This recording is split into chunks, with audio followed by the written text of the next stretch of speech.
Right ఇక బులెటిన్లో super exclusive news చూస్తున్నాం. మండలి చైర్మన్ మోషన్ రాజుకు ఊహించని షాక్ తగలబోతోంది.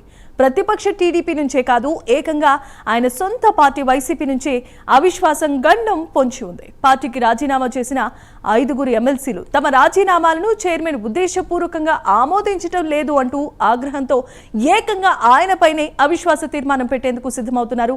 ఇది వైసీపీలో ముసలానికి దారితీస్తోంది. రైట్ ఇక ఈ సూపర్ ఎక్స్క్లూజివ్ న్యూస్ కి సంబంధించిన అప్డేట్స్ అందించడానికి మా కరెస్పాండెంట్ రాజ్ కుమార్ కూడా సిద్ధంగా ఉన్నారు. రాజ్ కుమార్, చెప్పండి, ఆపరేషన్ నో కాన్ఫిడెన్స్ కి సంబంధించిన అప్డేట్స్ ఏ విధంగా ఉన్నాయి? ఆయన సొంత పార్టీ నేతలే ఆయన మీద అవిశ్వాస తీర్మానం ప్రకటించడం పట్ల ఇప్పుడు సర్వత్రా ఉత్కంఠ నెలకొంది. ఏంటి పరిస్థితి?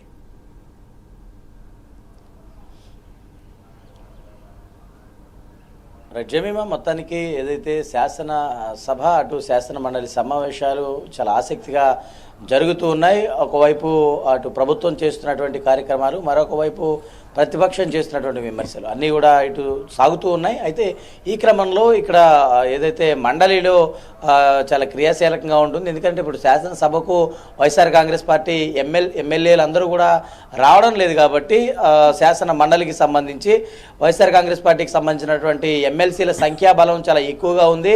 అదేవిధంగా వారు ఆ సంఖ్యాబలాన్ని దృష్టిలో ఉంచుకునే ఇటు మండలి సమావేశాలకు ప్రధానంగా హాజరవుతున్నారు. ఎల్ఓబిగా ఉన్నటువంటి బొత్స సత్యనారాయణ ప్రధానంగా మండలిలో ఏదైతే వైఎస్ఆర్ కాంగ్రెస్ పార్టీకి సంబంధించినటువంటి పార్టీ యొక్క గళాన్ని బలంగా వినిపిస్తున్న పరిస్థితి కనపడుతుంది. మరి ఈ క్రమంలో ఏదైతే ఇటు కూటమి అధికారంలోకి వచ్చినటువంటి తరువాత ప్రత్యేకించి రాష్ట్రంలో జరుగుతున్నటువంటి సంక్షేమ అభివృద్ధి కార్యక్రమాలు కావచ్చు, లేదా ఇతర ప్రత్యామ్నాయ రాజకీయ పరిణామాలు కావచ్చు, ప్రత్యేకించి కొంతమంది వైఎస్ఆర్ కాంగ్రెస్ పార్టీకి సంబంధించినటువంటి ఎమ్మెల్సీలు ఆ పార్టీకి రాజీనామా చేయడం, ఆ రాజీనామాను ప్రధానంగా ఇక్కడ స్పీకర్ అంగీకరించకపోవడం పైన ఇప్పుడు చర్చనీయాంశంగా దారితీస్తున్నటువంటి అంశం. ప్రధానంగా ఇటు వైఎస్ఆర్ కాంగ్రెస్ పార్టీకి సంబంధించినటువంటి ఎమ్మెల్సీలుగా ఉన్న గతంలో ఎమ్మెల్సీలుగా ప్రాతినిధ్యం వహించినటువంటి పోతుల సునీత కావచ్చు, కర్రి పద్మశ్రీ కావచ్చు, అదేవిధంగా కళ్యాణ్ చక్రవర్తి కావచ్చు, మరి రాజశేఖర్ కావచ్చు, ఇంకా మరికొందరు అంటే ఒకరిద్దరున్నారు. ఇంకా వీరందరూ కూడా ప్రధానంగా వైఎస్ఆర్ కాంగ్రెస్ పార్టీకి సంబంధించినటువంటి ఎమ్మెల్సీలు, ఆ పార్టీకి సంబంధించినటువంటి బలంగా ఉన్నారు గతంలో. మరి వారందరూ కూడా కూటమి అధికారంలోకి వచ్చినటువంటి తర్వాత వివిధ పార్టీలు అందరూ కూడా జాయిన్ అయినటువంటి పరిస్థితి కనపడుతుంది. ఏదైతే కనుక చూస్తే జకియా ఖానం గతంలో బీజేపీకి వెళ్ళారు, పోతుల సునీత బీజేపీకి వెళ్ళారు, అదేవిధంగా ఉన్నటువంటి మరి రాజశేఖర్ కావచ్చు, కరి పద్మశ్రీ కావచ్చు, ఇదంతా కూడా తెలుగుదేశం పార్టీకి కూటమికి ఆ మద్దతు పలుకుతున్న పరిస్థితి ఉంది.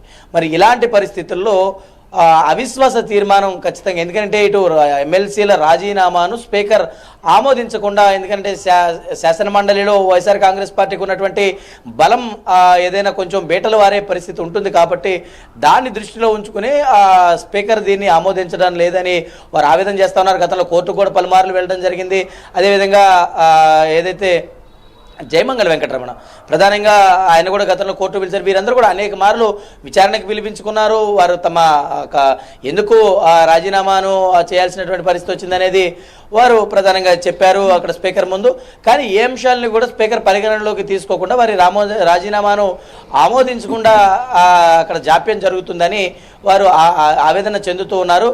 మరి ఈ క్రమంలో పూర్తి స్థాయిలో కూడా మరి ఇప్పుడున్నటువంటి పరిస్థితుల్లో మరి ఏం జరగబోతా ఉంది? ఎందుకనంటే టీడీపీలో ఎమ్మెల్సీలు కావచ్చు, జనసేనకి ఇప్పటికే 2 ఎమ్మెల్సీలు ఉన్నారు.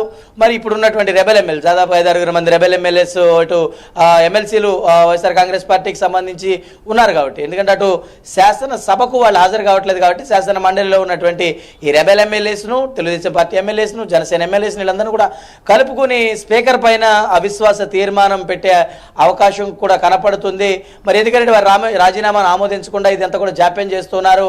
వారు ఏంటంటే వైఎస్ఆర్ కాంగ్రెస్ పార్టీ గతంలో హయాంలో ఉన్నటువంటి సమయంలోనే అక్కడ ఉన్నటువంటి సంఖ్యాబలంతో ప్రధానంగా మోషన్ రాజు ఏదైతే శాసనసభకు అక్కడ గతంలో వ్యవహరించారు. ఆ తరుణంలో ఇటు శాసన మండలికి కూడా వైఎస్ఆర్ కాంగ్రెస్ పార్టీ తరఫున అధికారంలో ఉన్నప్పుడు అటు శాసనసభలోనూ అటు వైఎస్ఆర్ కాంగ్రెస్ పార్టీ అప్పుడు ఏదైతే స్పీకర్ని ఎంపిక చేసింది, ఇటు శాసన మండలిలో ఏదైతే మోషన్ రాజు ప్రధానంగా ఆయన కూడా స్పీకర్గా బాధ్యతలు వహించారు. అయితే కూటమి మారినటువంటి తర్వాత చింతకాయల అయ్యన్న పాత్రుడు అటు శాసనసభకు ఉన్నప్పటికీ ఇటు మండలిలో ఉన్నటువంటి బలాన్ని దృష్టిలో ఉంచుకుని అక్కడ వైఎస్ఆర్ కాంగ్రెస్ పార్టీకి సంబంధించినటువంటి మోషన్ రాజుని అక్కడ కంటిన్యూ చేస్తున్నారు కాబట్టి మరి ఆయన పైన ఖచ్చితంగా అవిశ్వాస తీర్మానం పెట్టేటువంటి యోచనలో వీళ్ళందరూ కూడా ఏదైతే రెబల్ ఎమ్మెల్యేస్ కావచ్చు, కూటమిలో ఉన్నటువంటి తెలుగుదేశం, భారతీయ జనతా పార్టీ, జనసేన వీళ్ళందరూ కూడా కలిసినటువంటి ఎమ్మెల్యేస్ అందరూ కూడా రేపు అవిశ్వాస తీర్మానం పెట్టే అవకాశం కూడా లేకపోలేదు. మరి ఈ ప్రమాదం స్పీకర్కు పొంచి ఉన్నట్లు కూడా తెలుస్తుంది. మరి ఏదేమైనప్పటికీ కూడా రాజీనామాను ఆమోదించకపోతే ఖచ్చితంగా మరి ఈ చర్యలు ఏమైనా ఉండే అవకాశం ఉందా, లేదంటే ఈ అవిశ్వాస తీర్మానం పెడితే ఈ వైఎస్ఆర్ కాంగ్రెస్ పార్టీకి ఉన్నటువంటి బలం ఏదైనా బయటలు వారే పరిస్థితి ఉందా అనేది కొంత చర్చనీయాంశంగా మారింది కొన్ని రోజుల నుంచి కూడా. మరి ఇప్పటికే వీళ్ళు కోర్టుకు వెళ్ళినటువంటి నేపథ్యంలో కూడా కోర్టు కూడా చాలా క్లియర్గా చెప్పింది. అక్కడ ఉన్నటువంటి పరిస్థితులను అన్నింటినీ కూడా విచారించినటువంటి తర్వాత ఒక నిర్ణయాన్ని క్లారిటీగా అటు సభ్యులకు తెలపాల్సిన అవసరం అటు స్పీకర్ పైన ఉందని కోర్టు కూడా చెప్పింది. మరి ఎందుకు జాప్యం జరుగుతుంది కూడా చూడాల్సిన అవసరం ఉంది కాబట్టి మరి ఇప్పటికే స్పీకర్గా ఉన్నటువంటి మోషన్ రాజుకు పలుమార్లు ఫిర్యాదు చేయడం జరిగింది. మరి ఇప్పుడున్నటువంటి పరిస్థితుల్లో మరి స్పీకర్ పైన అవిశ్వాస తీర్మానం పెడితే ఏ విధంగా ఉండబోతోంది అనేది కూడా వేచి చూడాల్సిన అంశంగా ఉందని చెప్పుకోవచ్చు. Jemimah. Right, thanks for the updates Raj Kumar.